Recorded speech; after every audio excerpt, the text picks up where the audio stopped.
The morning sun filtered through the tall windows of Kensington Palace as Catherine, Princess of Wales, sat at her mahogany desk reviewing the final preparations for what would become one of the most memorable Christmas events the royal family had organized in years. Her fingers traced over the guest list one more time, ensuring every detail was perfect for the Christmas carol service she had been planning for months. Kate had always believed in the power of music to bring people together, especially during the Christmas season. This year, she wanted to create something special that would not only celebrate the birth of Christ, but also honor the countless individuals who had made extraordinary contributions to their communities throughout the challenging year. The idea had come to her during a quiet moment in October while she was reading bedtime stories to Prince Louis, who had asked why Christmas carols made people so happy.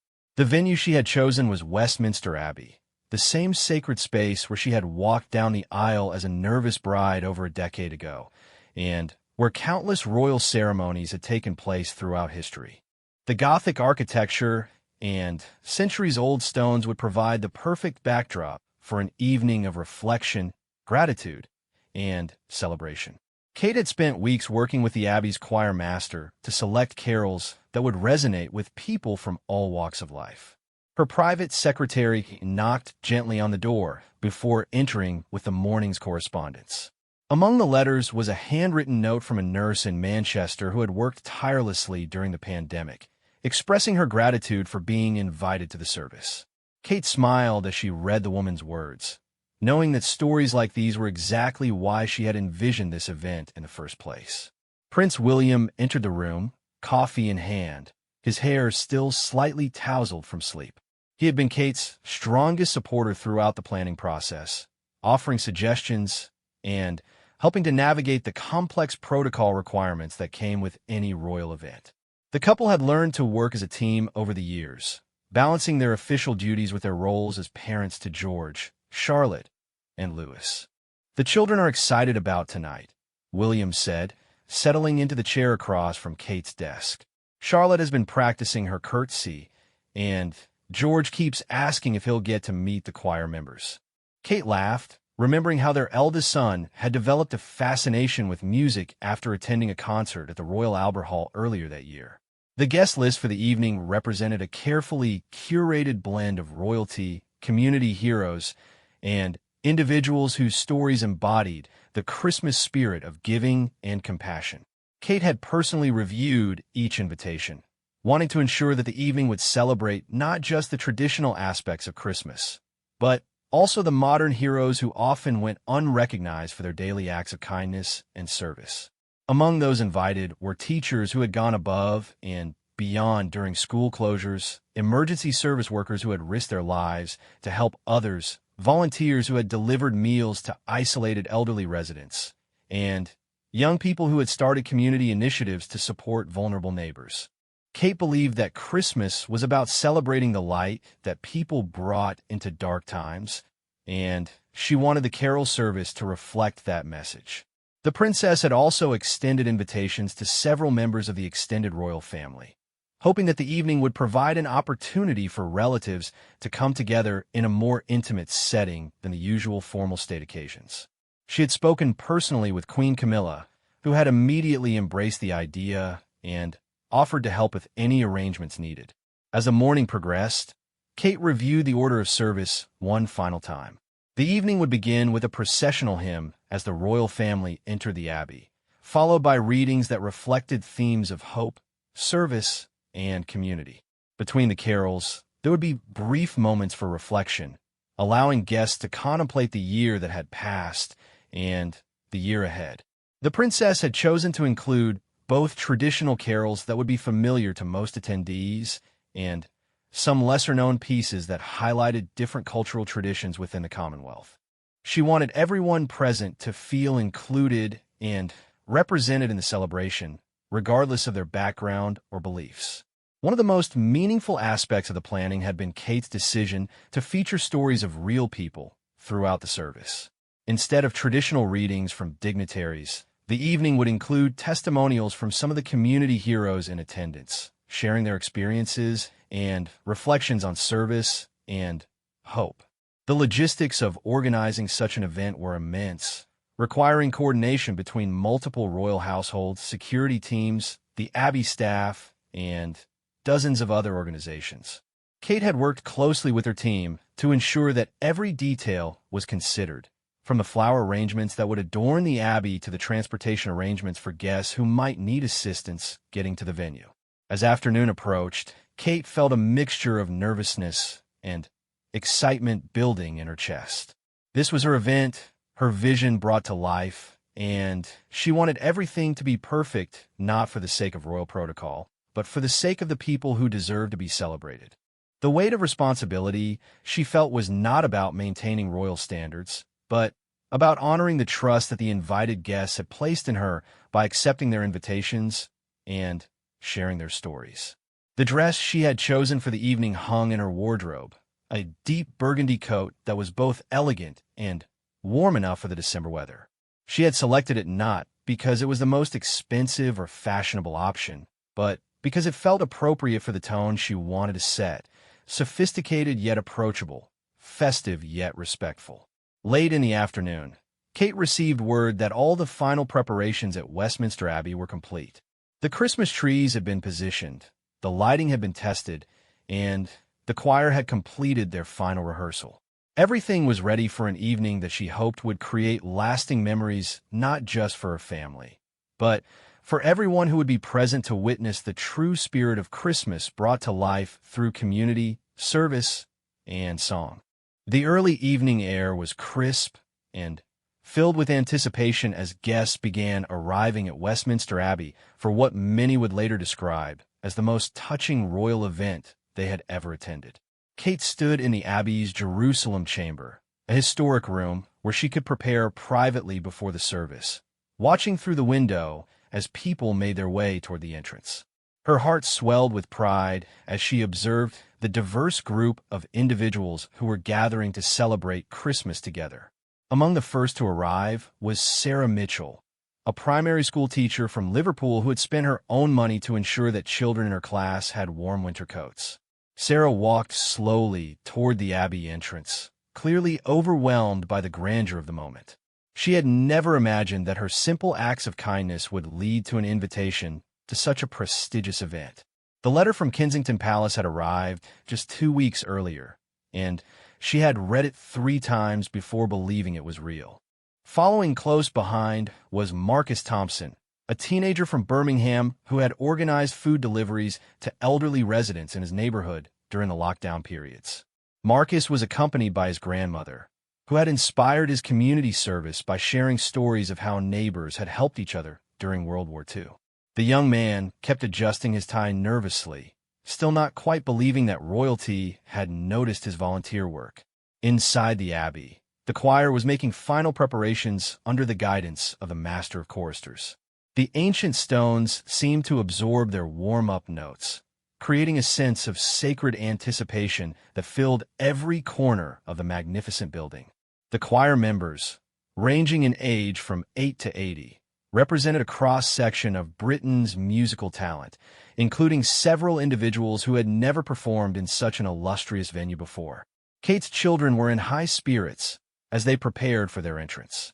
Prince George, now tall enough that he no longer needed to stretch to hold his mother's hand, was excited about the music they would hear. Princess Charlotte had been practicing walking gracefully in her special dress, determined to represent her family with dignity. Prince Louis, the youngest, was simply thrilled about staying up past his usual bedtime for such an important occasion. Queen Camilla arrived fashionably early, as was her custom, accompanied by several other members of the royal family who had accepted Kate's invitation.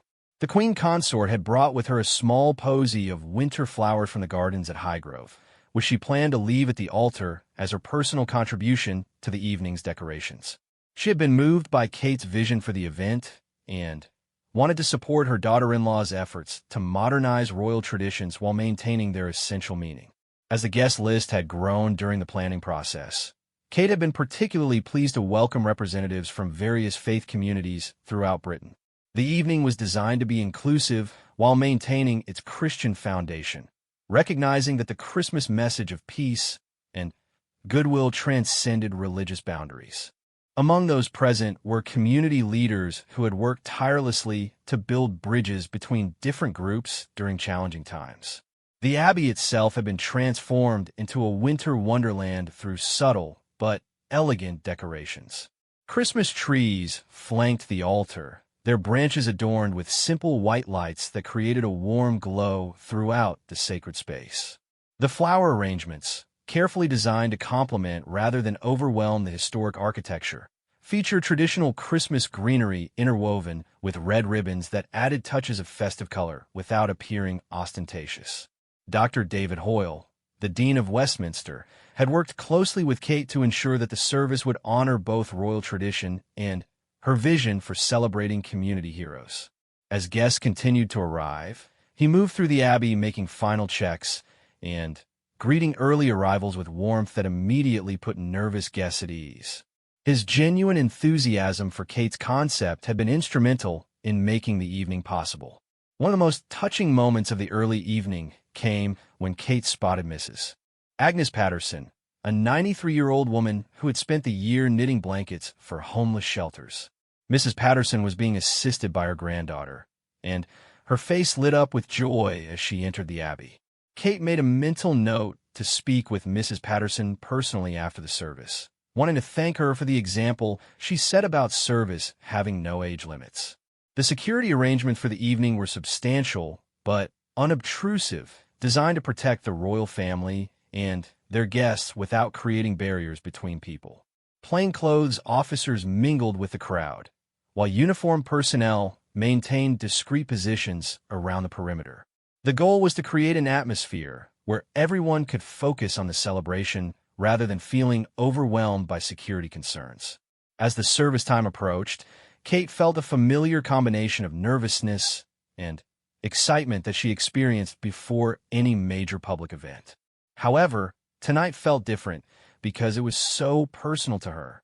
This was not just another royal duty to be fulfilled, but the realization of a dream she had nurtured for months. She wanted the evening to succeed not for publicity or protocol reasons, but because the people she had invited deserved to be celebrated and honored. The media presence was deliberately limited to a small pool of photographers and reporters who had agreed to focus on the positive message of the evening rather than creating a spectacle. Kate had learned over the years that the most meaningful royal events were often those that felt most natural and least staged. She wanted the focus to remain on the guests and their stories rather than on royal fashion or protocol. Prince William joined Kate in the Jerusalem chamber for a few quiet moments before they would make their entrance. He could see how much the evening meant to her and felt proud of his wife's ability to create events that genuinely mattered to people. Over their years of marriage, he had watched Kate develop her own distinct approach to royal duties, always finding ways to connect personally with the people she met. The sound of the Abbey's bells began to ring across London, signaling that the Christmas carol service was about to begin. Inside the historic building, conversations grew quieter as people settled into their seats, looking around in wonder at their surroundings and at the remarkable group of individuals who had gathered together. The anticipation in the air was palpable, as everyone sensed that they were about to be part of something truly special. Kate took a deep breath, said a small prayer of gratitude for the opportunity to bring so many deserving people together, and prepared to step into Westminster Abbey for an evening that would create memories lasting far beyond the Christmas season. The moment she had envisioned was finally about to become reality. The great doors of Westminster Abbey opened as the first notes of Once in Royal David City filled the ancient space, performed by the choir with voices so pure they seemed to float among the Gothic arches. Kate walked slowly down the aisle with her family, her children between her and William, each step measured and graceful. The burgundy coat she had chosen caught the warm light from the Christmas decorations, and her genuine smile as she acknowledged guests along the way set the tone for an evening that would be remembered as much for its warmth as its grandeur. As the royal family took their seats in the front row, Kate glanced back at the congregation and felt her heart skip with joy. The Abbey was filled with faces that told stories of resilience, kindness, and hope. In the second row sat Captain Jennifer Walsh, a Royal Navy officer who had coordinated relief efforts during the flooding in Yorkshire earlier that year. Behind her was David Chun, a restaurant owner who had converted his business into a community kitchen during the pandemic, serving thousands of free meals to anyone who needed them. The first reading came from Tom Bradley, a paramedic from Manchester who had worked endless shifts during the crisis periods, often sleeping in his car between calls to avoid bringing any risks home to his family. As Tom approached the lectern, his hands trembled slightly, but his voice was strong and clear as he read from the Gospel of Luke about shepherds watching their flocks by night. The parallel between the humble shepherds being the first to receive the good news and the everyday heroes gathered in the abbey was not lost on anyone present. When Tom finished his reading, the silence in the abbey was profound. Kate felt tears prick her eyes as she watched this man who had saved countless lives standing before them with such dignity and humility. She had specifically chosen readings to be delivered by the community heroes rather than traditional dignitaries because she wanted their voices to be heard and their service to be elevated to the same level as any royal ceremony. The next carol was The Holly and the Ivy, sung by a children's choir from a school in East London where many of the families struggle financially, but where the teachers had created a music program that gave their students hope and joy. The children's voices rose sweet and clear, their faces glowing with pride at performing in such a magnificent venue. Several of them had never been outside their neighborhood before tonight, and their wonder at the Abbey's beauty was visible to everyone watching. Princess Charlotte leaned closer to her mother during the carol, whispering that she wanted to learn to sing like that. Kate squeezed her daughter's hand, thinking about how music had always been a bridge between different worlds, bringing people together regardless of their backgrounds or circumstances. The Christmas carols being sung tonight were the same ones that had comforted people for generations, connecting past and present in a chain of shared human experience. The second reading was delivered by Maria Santos, a nurse who had worked in intensive care units throughout the pandemic and had also spent her free time teaching English to refugee families in her community.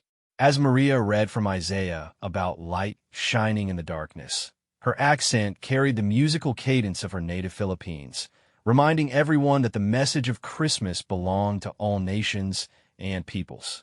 Between the formal parts of the service, Kate noticed the small interactions that made the evening truly special. Queen Camilla was chatting quietly with Mrs. Patterson about her knitting projects, clearly fascinated by the older woman's dedication to helping others. Prince George was watching the choir with intense concentration, obviously thinking about the music lessons he had been taking. Prince Louis was trying very hard to sit still, occasionally looking around the abbey with wide eyes at its soaring architecture. The highlight of the service came when the entire congregation joined together for "O Come, All Ye Faithful." The voices that rose to the vaulted ceiling represented every corner of British society. Teachers and taxi drivers, nurses and shop clerks, police officers and postal workers, teenagers and grandparents. Kate felt goosebumps rise on her arms as she realized that this was exactly what she had dreamed of when planning the evening. A moment when artificial barriers dissolved and people came together simply as human beings celebrating hope and community. During the singing, Kate caught sight of James Morrison, a homeless support worker who had established 3 new shelters in his city during the past year. James was standing next to Sir Anthony Richardson, a senior civil servant, and both men were singing with equal enthusiasm, their different backgrounds irrelevant in the face of shared celebration. This was the magic Kate had hoped to create, moments when titles and social positions mattered less than human connection and shared values. The third reading was perhaps the most moving of the evening, delivered by 15-year-old Amara Johnson, who had started a mental health support group for teenagers in her school after losing a friend to suicide. Amara's voice was steady despite her youth as she read from 1 John about loving one another, but her message carried weight beyond her years. She had personally invited several of her classmates to attend the service, wanting to show them that their struggles were seen and that help was always available. As Amara returned to her seat, Kate made a mental note to follow up with the young woman's organization. The princess had been working quietly on mental health initiatives for years, and she was always inspired by young people who took action to help their peers rather than waiting for adults to solve problems for them. Amara represented the hope of the future, a generation that refused to accept that things couldn't be changed for the better. The penultimate carol was Silent Night, sung first in English and then with verses in Welsh, Scottish Gaelic, and several other languages spoken by communities throughout the United Kingdom. The multilingual version had been Kate's idea, wanting to acknowledge that Britain's strength came from its diversity while recognizing that Christmas was celebrated by people from many different cultural backgrounds. As the familiar melody filled the abbey in different languages, Kate reflected on how the evening was exceeding even her highest expectations. The service felt both majestic and intimate, formal enough to honor the setting and the traditions it represented while remaining accessible to every person present. She had wanted to create an event that would feel meaningful to a paramedic from Manchester and Queen Camilla equally, and as she looked around the congregation, she believed she had succeeded. The final reading of the evening came from Father Michael O'Connor, a Catholic priest who had worked tirelessly in one of London's most challenging neighborhoods, running programs for homeless individuals and coordinating with other faith leaders to provide practical support to anyone who needed it. His reading from Matthew about welcoming strangers and caring for the least fortunate seemed to summarize the evening's message that Christmas was not just about celebration, but about action and service to others. As Father O'Connor returned to his seat, Kate felt a profound sense of gratitude wash over her. The evening had brought together people who might never have met otherwise, creating connections and understanding that would continue long after the last carol had been sung. This was exactly what she had hoped to achieve when she first conceived the idea months earlier. As the service drew toward its conclusion, the atmosphere in Westminster Abbey shifted from reverent celebration to something deeper and more personal. Kate had planned one final element that she hoped would leave a lasting impression on everyone present. Instead of ending with traditional closing remarks from royal family members or church officials, she had arranged for a moment of reflection where guests could light small candles and share their thoughts about hope and community in the coming year. The Dean of Westminster invited everyone to come forward in small groups to light their candles from the large Christmas candle that had been placed near the altar. As people began to move quietly from their seats, something beautiful and spontaneous began to happen. Rather than maintaining the formal divisions that had characterized their seating, guests started helping each other, sharing matches, and engaging in quiet conversations about what the evening had meant to them. Kate watched with growing emotion as Queen Camilla helped steady Mrs. Patterson's shaking hands as the elderly woman lit her candle. The Queen Consort then spent several minutes listening intently as Mrs. Patterson shared stories about the people she had been helping through her knitting projects. Nearly, Prince George was fascinated by the candle lighting process and was asking thoughtful questions of Marcus, the teenager from Birmingham, about his volunteer work with elderly residents. Dr. Sarah Williams, a pediatric surgeon who had performed life-saving operations throughout the year while also mentoring young doctors, found herself in conversation with several of the students from the East London Choir. She was explaining to them how music had helped her stay calm during difficult surgeries, and the children were hanging on every word, clearly inspired by her combination of medical expertise and appreciation for the arts. The candlelight created an intimacy that transformed the vast abbey into something that felt almost like a large family gathering. Princess Charlotte had gravitated toward Amara, the teenager who had spoken about mental health support, and was asking questions about how young people could help their friends when they were feeling sad or worried. Kate was struck by her daughter's natural empathy and desire to understand how she could make a positive difference in the world. Captain Jennifer Walsh, the Royal Navy officer, was sharing stories with several other women about leadership challenges they had faced during difficult times.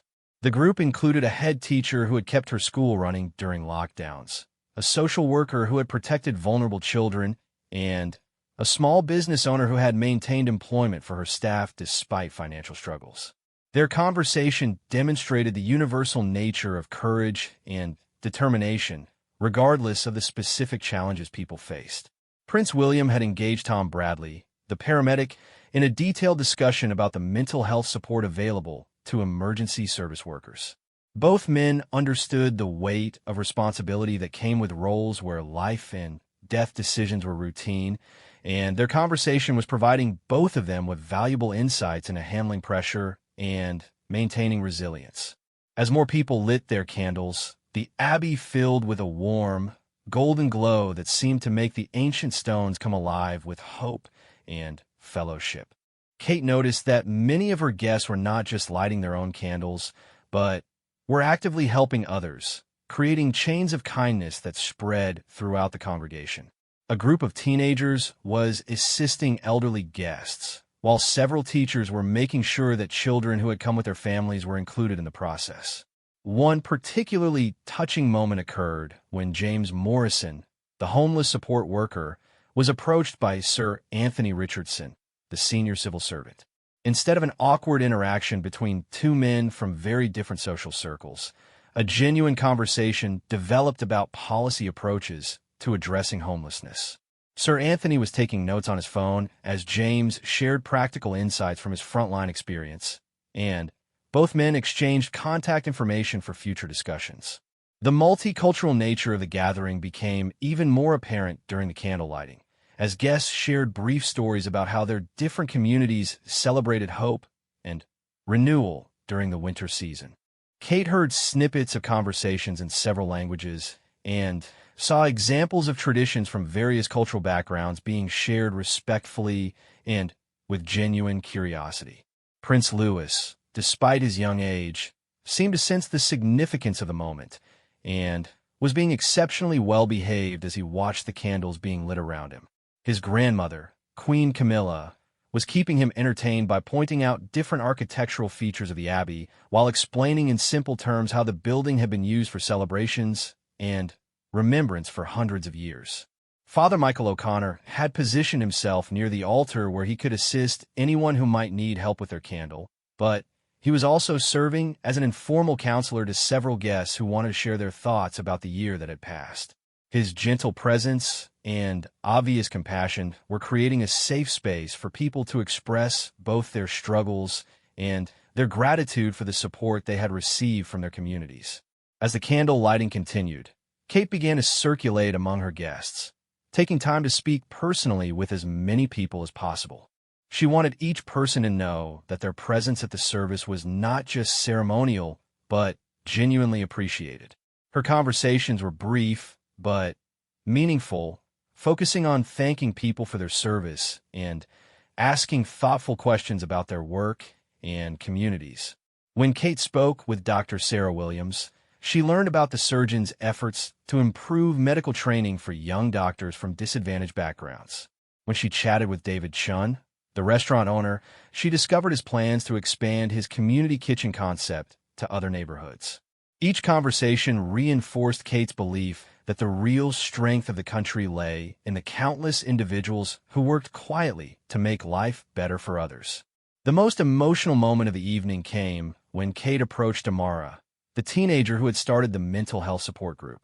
Amara explained that several of her friends had struggled with depression and anxiety, and she had realized that peer support could be just as important as professional help. Kate listened carefully to Amara's ideas about mental health education in schools and promised to connect her with organizations that could help expand her program. As the candle lighting began to wind down, the abbey was filled with hundreds of small lights, creating a constellation of hope that reflected off the medieval walls and stained glass windows. The symbolic power of the moment was not lost on anyone present. Each candle represented not just an individual person, but also the communities they served and the lives they had touched through their actions.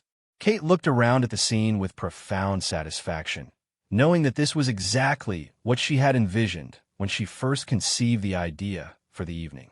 The formal structure of the service had provided dignity and meaning, but These spontaneous interactions during the candle lighting were creating connections and understanding that would extend far beyond Christmas. As the final notes of Hark, the Herald Angels Sing echoed through Westminster Abbey, performed by the combined voices of all the choirs present, Kate felt a profound sense of completion and gratitude wash over her. The entire congregation was singing together, their voices joining in harmony that seemed to lift the very roof of the ancient building. This was the moment she had dreamed of, hundreds of people from all walks of life united in celebration and hope, their differences dissolved in shared purpose and joy. When the music ended, the silence that followed was filled with emotion rather than emptiness. People remained standing, reluctant to let the magic of the evening fade away. Kate could see tears in many eyes, including her own, as the reality settled in that this extraordinary gathering was drawing to a close. The Dean of Westminster offered a brief blessing, asking for continued strength and compassion for all those who serve their communities, and for peace and hope in the year ahead. As the formal service concluded and people began to move toward the Abbey's exit, Kate was touched to see that many guests were lingering, reluctant to end conversations they had started during the candle lighting. Exchange of contact information was happening throughout the congregation as new friendships and professional connections were being formed. This organic networking was exactly what Kate had hoped for. Real relationships developing between people who might collaborate on future projects or simply support each other in their ongoing work. The royal family remained in the Abbey for several more minutes, allowing Kate the opportunity to speak with additional guests and to thank the choir members and Abbey staff who had made the evening possible. Prince George was particularly fascinated by the organ and was asking detailed questions of the organist about how such a massive instrument produced such beautiful sounds.